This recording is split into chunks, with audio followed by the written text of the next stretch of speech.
Today, we're looking at how AAA game budgets exploded over the past decade and why publishers keep betting hundreds of millions of dollars on a single release, and why so many of those bets are failing. Imagine spending 8 years building a video game, hiring a full studio staff, creating Hollywood-quality cinematics, marketing it around the world, and then, 11 days after launch, you pull it from sale and refund everyone. That actually happened. The game was Concord, and it may be the defining symbol of what many people are calling the gaming budget crisis. But Concord isn't the real story. It's simply the latest warning sign. 20 years ago, spending $30 million on a game was considered enormous. While some games like Final Fantasy XII cost upwards of around $45 million, most AAA titles fell between the $10 and $20 million range. Today, many AAA games cost $100 to $300 million, and sometimes that's before marketing. Some estimates place those totals even higher for the largest production, but those companies really don't like disclosing their exact development costs.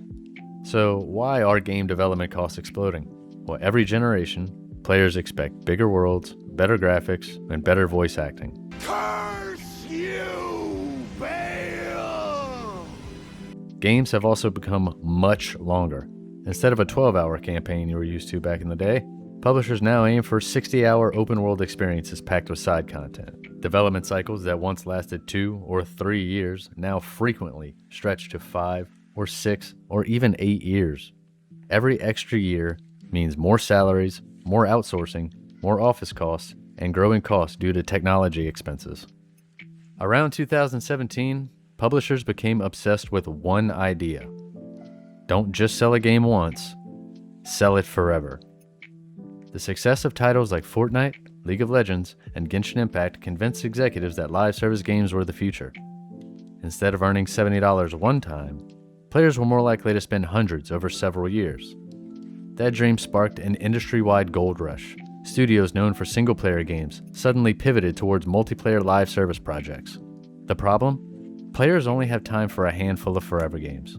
Most people aren't looking for 10 different games demanding daily logins. They're already invested in 1, 2, maybe 3 at the most. And breaking into that market became incredibly difficult. Let's take a look at a few examples over the past decade. Development of an unannounced IP began in 2018 at Firewalk Studios. Headed by former Senior Vice President and General Manager for the Destiny business unit at Activision, Tony Hsu, Firewalk spent approximately 8 years developing Concord. The game reportedly had an initial development investment exceeding $200 million, though higher figures are circulating online around $400 million, those remain unconfirmed. Concord was announced at the PlayStation Showcase on May 24, 2023, and launched shortly thereafter on August 23rd. It was removed from digital storefronts and taken offline on September 6, 2024, roughly 2 weeks later, after extremely low player numbers with customers being completely refunded. The exact financial loss isn't public, but virtually everyone agrees it ranks among the biggest commercial failures in modern gaming. Suicide Squad: Kill the Justice League began development in 2010 by Warner Bros. Montreal. 3 years later, the studio canceled the project and handed off development to Rocksteady Studios. Rocksteady spent about 7 years making a live service shooter based on the DC villains and announced Suicide Squad in 2020. Suicide Squad was set to release in 2022, but after multiple delays that did not age well for the title, the game released on February 2, 2024. The game was met with harsh criticism pre- and post-launch from critics and fans alike. Instead of becoming Warner Bros.' next long-term success, Bloomberg later reported the game contributed to a roughly $200 million hit for the company. Shortly after launch, Square Enix openly admitted that Marvel's Avengers failed to recover its development costs. With an estimated budget of $170 to $190 million, recovering this investment would be a challenge. The publisher stated that initial sales were below expectations and weren't enough to offset the game's amortized development expenses. Despite using one of the biggest entertainment brands in the world, the live service model failed to keep players engaged.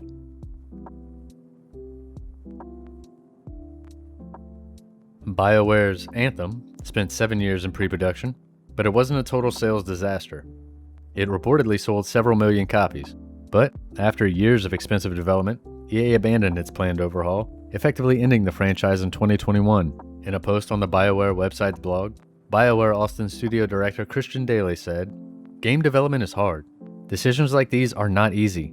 Moving forward, we need to laser focus our efforts as a studio and strengthen the next Dragon Age and Mass Effect titles, while continuing to provide quality updates to Star Wars: The Old Republic. Selling millions of copies sounds impressive, until your budget requires selling far more. Suppose a studio spends $200 million developing a game, and another $100 million marketing it. That's a $300 million investment. Game stores, console platforms, and distributors all take a share of every sale. That means publishers don't receive the full $70 retail price. Industry standard is a 30% take from platforms like Steam, PlayStation, and Xbox. To break even, many blockbuster games may need to sell several million copies, depending on platform mix, discounts, and ongoing support costs. So, even games that sell what once would have been considered spectacular numbers in the past can still disappoint investors today. The point is, success isn't measured by did it sell well anymore. It's measured by did it earn enough to justify hundreds of millions of dollars in spending. Ironically, some of the industry's biggest recent successes had the smallest budgets. Expedition 33 being the best example, with a reported budget of under $10 million and having sold over 8 million copies, making it one of the largest successes in recent history. Games with a more focused scope and lower budgets have often generated stronger returns on investment. Publishers are increasingly talking about smaller teams, shorter development cycles, and more sustainable production. Even veteran developers have warned that rising AAA budgets have become a systemic issue that threatens long-term sustainability. The goal isn't necessarily making games cheaper, it's making games whose costs match realistic sales expectations. The biggest problem facing AAA gaming isn't necessarily a lack of talent. It's that financial stakes have become enormous. When one game costs hundreds of millions of dollars to create, failure doesn't just mean disappointing reviews. It can mean layoffs, studio closures, or years of work disappearing almost overnight. The industry chased the dream of endless live service revenue. Instead, many publishers discovered a much harsher reality.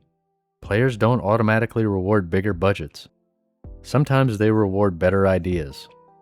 And in today's market, that may be the lesson the industry needed all along. Thank you for watching. I'll see you in the next one. Got chain for $5. Got it. Chain me All up. right. Man, give my $5. All right, bro. Man, give my $5, man.